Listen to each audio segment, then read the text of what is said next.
back to my channel. For today's videos guys, ituturo ko po sa inyo kung paano mag-edit ng short video na walang copyright claim gamit ang CapCut editor.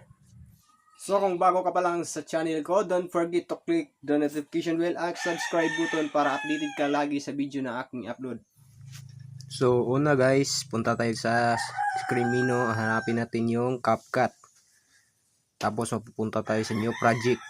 Pindutin natin at maghanap lang tayo ng videos na dinownload natin sa ating cellphone.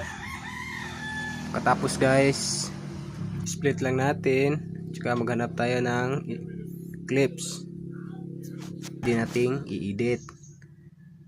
Kailangan putol-putulin para hindi tayo maka-copyright claim. Ayan. So ayan guys, hanap lang tayo ng timing para lagyan natin ng background music. Ayan. Pindutin natin yung sounds at saka mapupunta tayo doon sa folder, lagyan natin ng background music. Ayan.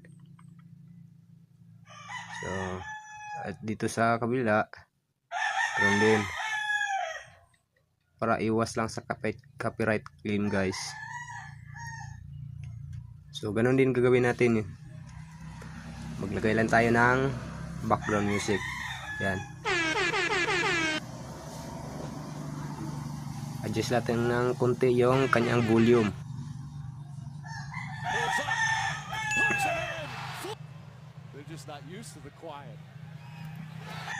So maglagay ulit tayo dito ng background music. Hanap lang tayo na dito sa folder. So ganun pa rin guys gagawin natin. Saka dito sa dulo lagay rin tayo ng background music. So kung mapapansin nyo guys, may nakalagay dyan na end screen. Ikakat lang natin yan at nakadepende na yan sa inyo kung anong ilalagay nyo dyan na end screen. So ito na, punta lang tayo sa 9:16 na ratio. Tapos i-background natin ng blur. Ganyan. Yan. I-scale up lang natin. Tsaka maglagay tayo ng text. Tulad dito.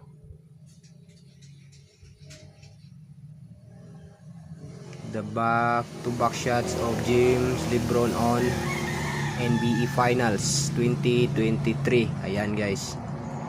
So maglagay rin tayo ng color ng text natin. So ayan, i-drag natin yan punta hanggang sa dulo. Ayan. Tsaka i-export lang natin.